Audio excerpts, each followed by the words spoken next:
What did the room smell like the night Jesus was betrayed? Not incense, not roasted lamb on golden platters. Something closer to oil smoke, wine-soaked wood, and the faint bitterness of herbs ground by hand. Was there a long table? Were there chairs? Did they eat steak and drink from chalices? No, none of that. The Last Supper happened in a borrowed room, on the floor, in the dark, with 13 men who knew something terrible was coming, but didn't yet know what. One would betray, one would deny, one would die. But first, they ate. And what they ate, how they sat, and what they said in that room tells us something Hollywood never could. This is what really happened at the Last Supper. Forget Leonardo da Vinci's version. Forget the long rectangular table, the chairs, the bright light streaming through windows, the men sitting upright in robes that look freshly laundered. That image has shaped how we see this moment for 500 years. But it is not what happened. The Last Supper took place in an aliyah, a second-story guest room in a private home in Jerusalem, likely in the upper city where wealthier families lived. These rooms were often rented or borrowed for Passover, when the city swelled with pilgrims. The space would have been modest, plastered stone walls, a low ceiling, small windows, if any. No furniture except for cushions and a low table. The men did not sit, they reclined. This was the Greco-Roman custom, adopted by Jews for festive meals, and Passover was the most sacred feast of the year. Reclining was itself a symbol. It was the posture of free men, not slaves. So they leaned on their left elbows, their right hands free to reach for food, their bodies angled around a U-shaped table called a triclinium. The room was dim. Oil lamps flickered on clay stands or in wall niches, casting long shadows. The light would have been uneven, golden in some corners, dark in others. The air was close. 13 men in a confined space. The smell of bodies and oil and wine and bitter herbs. Outside, the streets of Jerusalem were crowded and tense. Inside, the door was locked. This was not a banquet. It was an intimate, compressed, and increasingly dangerous moment. And everything that happened next, every word, every gesture, unfolded in that small, dim, uncertain room. This was not simply dinner. It was Pesach, Passover, the night when every Jewish household in Jerusalem reenacted liberation from Egypt. The meal followed a structure 15 centuries old. Every element had meaning. Every gesture carried memory. The evening began with the first cup of wine, the cup of sanctification. A blessing was spoken. Then came the ritual washing of hands, not for cleanliness, but for ceremonial purity. The bitter herbs were brought out, maror, likely horseradish or wild lettuce, sharp enough to make eyes water. These symbolized the bitterness of slavery. They were dipped in charosé, a paste of crushed fruit, nuts, and wine, which represented the mortar Hebrew slaves used to build Pharaoh's cities. The unleavened bread was broken. The youngest present would ask, "Why is this night different from all other nights?" And the head of the household would retell the story of Exodus, slavery, plagues, liberation, the angel of death passing over homes marked with lamb's blood. 4 cups of wine punctuated the meal. Each cup had a name. Each name carried weight. The second cup came after the story was told. The third cup, called the cup of redemption, came after the meal itself, when the main foods had been eaten and the Passover lamb consumed. It was the third cup that Jesus redefined, not after telling the old story of Egypt. After creating a new one, he took the bread, matzah, brittle and striped, and said, "This is my body, given for you." Then the cup. "This is my blood of the covenant, poured out for many." The room had gone silent. Every man there knew covenant language. They knew blood, sacrifice. They knew Passover meant substitution. A lamb dies so the household lives. But now the lamb was him, and the Passover they were eating had just become something else. Not memory of the past, promise of what was coming. And it was coming that night. The bread Jesus broke was not soft. It was not risen. It was matzah, unleavened bread made only from flour and water, baked quickly before any fermentation could begin. Flat, brittle, striped with dark lines from the ridged baking surface used to prevent bubbling. This was not accidental. Jewish law forbade leaven during Passover. Leaven represented corruption, decay, the old life left behind in Egypt. Matzah was bread of haste, bread of flight, bread eaten by people with no time to wait. It had to be made and baked within 18 minutes, or it was no longer kosher for the feast. In first-century Jerusalem, most families prepared their matzah at home. Flour was ground from wheat, water was added, the dough was kneaded, briefly rolled thin, and pierced with a tool to keep it from rising. Then it was laid on a heated stone or clay surface over fire. The result was a cracker, pale, fragile, marked with burn lines. Some wealthier families bought matzah from commercial bakers in the lower city. These bakers worked in shifts during Passover week, their ovens running day and night to supply the pilgrims. The smell of scorched dough filled entire streets. The bread was stacked, wrapped, and sold by the dozen. But whether homemade or purchased, every piece looked the same, pierced, striped, broken easily. And when Jesus held it up that night and said, "This is my body, given for you," every man at the table saw what he meant, not metaphor, not poetry, identification. The bread of affliction had become the body of sacrifice, and the breaking had already begun. The wine at that table was not smooth. It was rough, acidic, made from local grapes grown in the rocky hill country around Jerusalem. First-century winemaking in Judea was functional, not refined. Grapes were crushed in stone presses, fermented in clay jars, and stored in sealed amphorae or wineskins.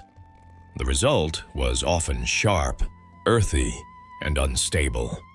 It was also diluted. Jewish custom required wine mixed with water, typically 3 parts water to 1 part wine.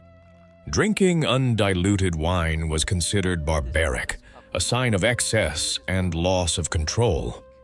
So what filled the cups that night was weaker than modern wine, closer to what we might call a wine-water blend. It would have tasted sour, faintly sweet, tannic. But strength was not the point. Symbolism was. The Passover meal required 4 cups of wine, each tied to a promise God made to Israel in Exodus. The first cup, "I will bring you out." The second, "I will deliver you." The third, "I will redeem you." The fourth, "I will take you as my people."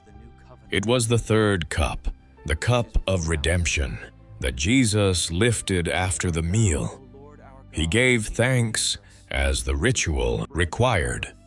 But then he spoke words no Passover liturgy had ever contained.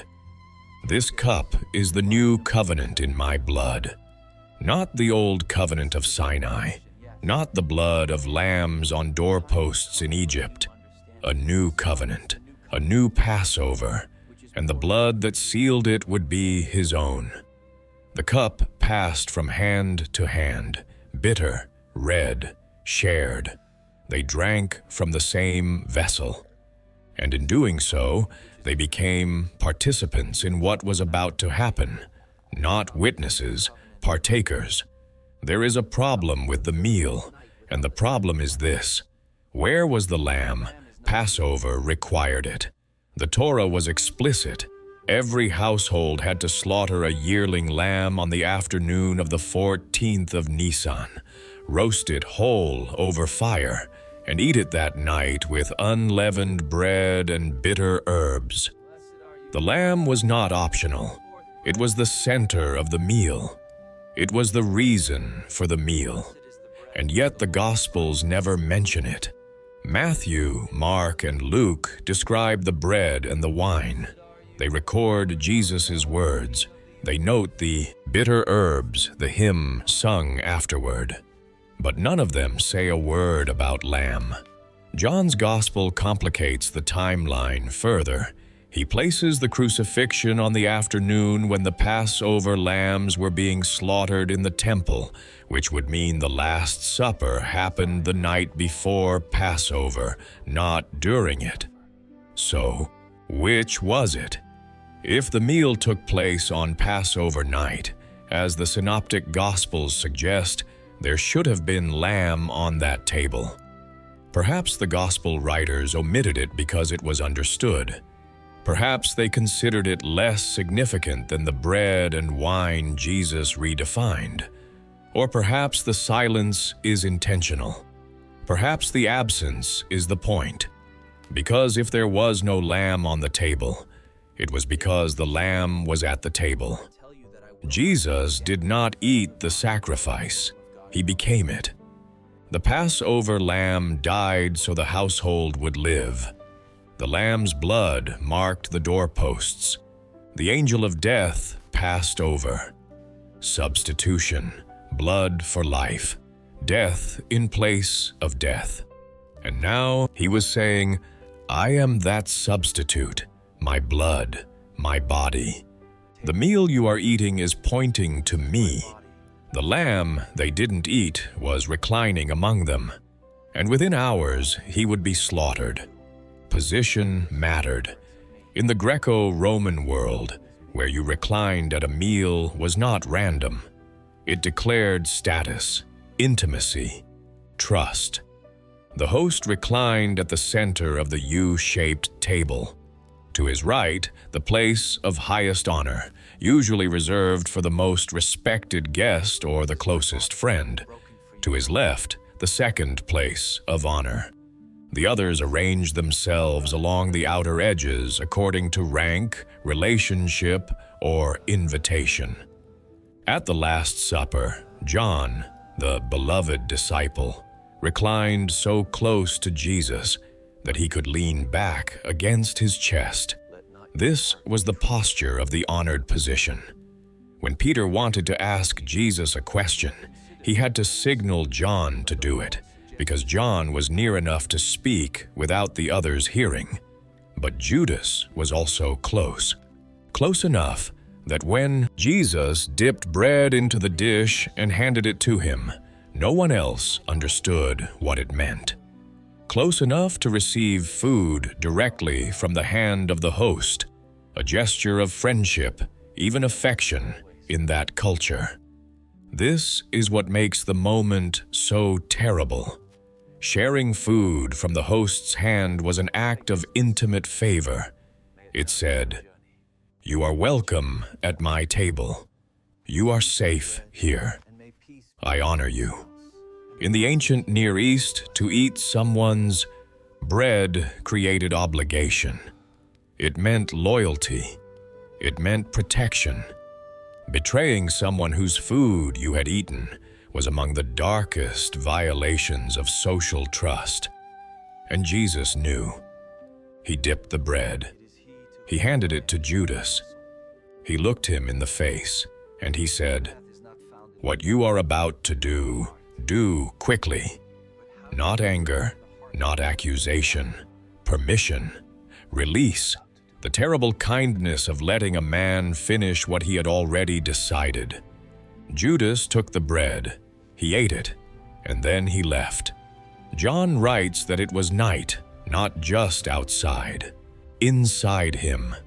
The door closed, and the room became smaller. Jesus dipped the bread and held it out, not thrown, not dropped onto a plate, handed directly. Judas reached for it. Their eyes met. In that culture, this was not neutral.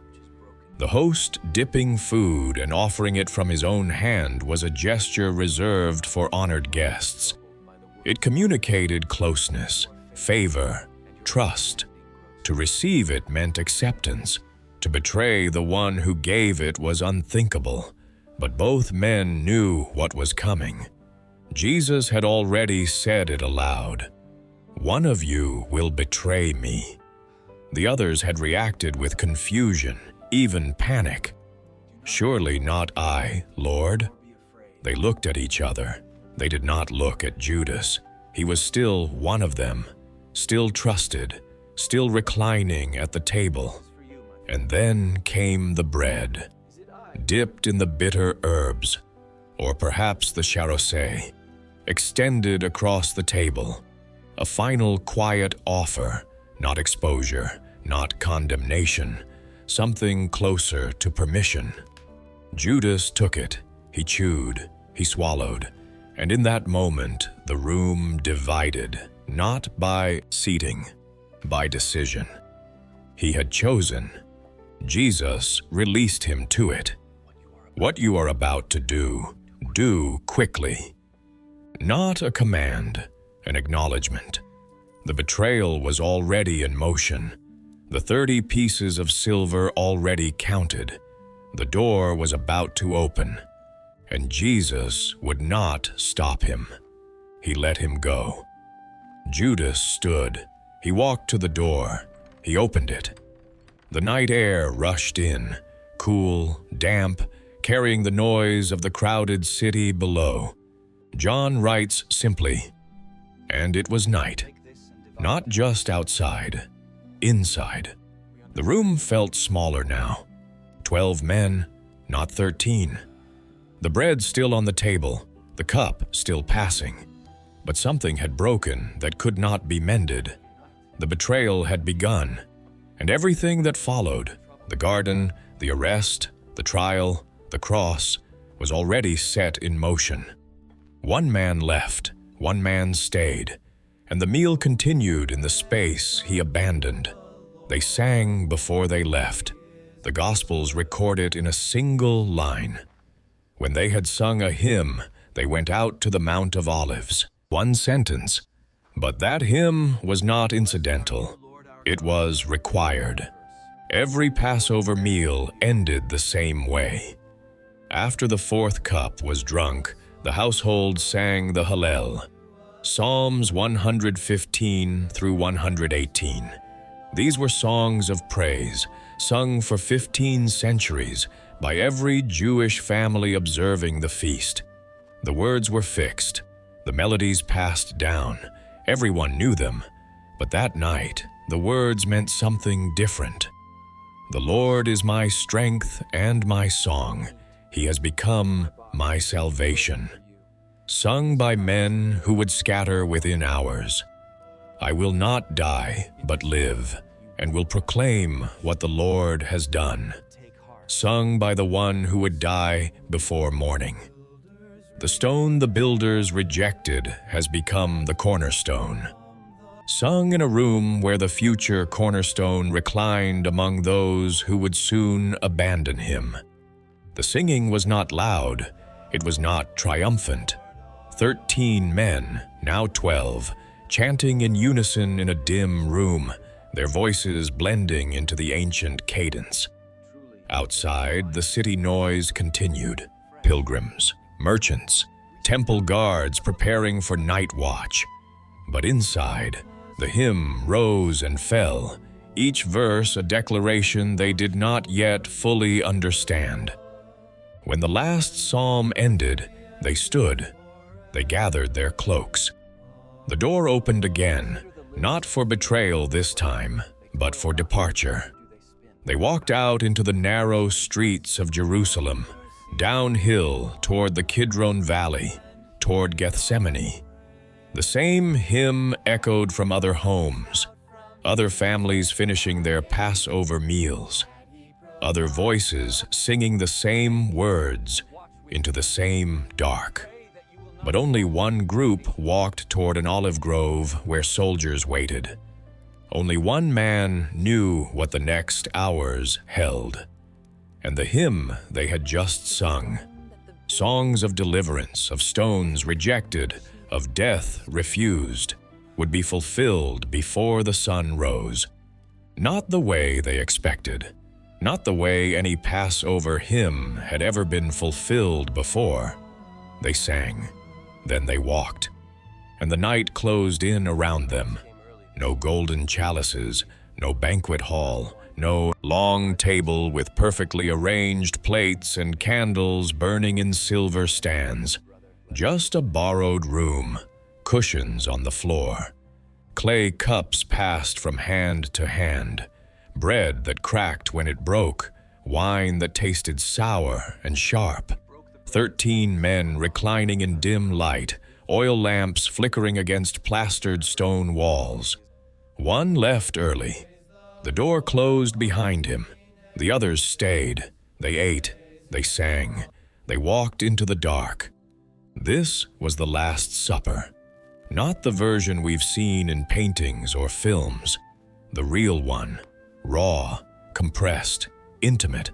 A meal where every gesture carried weight, where every word rewrote history, where the oldest ritual in Israel's memory became something new. And it happened in a space so small you could hear every breath, so close you could see the look in a man's eyes when he took bread from the hand of the one he would betray. No performance, no spectacle. Just men on the floor, breaking bread, drinking wine, and stepping into a night that would split the world in two. If you want to see what daily life really looked like in the world Jesus inhabited, the meals, the streets, the rituals that shaped everything, subscribe. We're not here to decorate history. We're here to show it as it was. Thanks for watching, and I'll see you in the next one.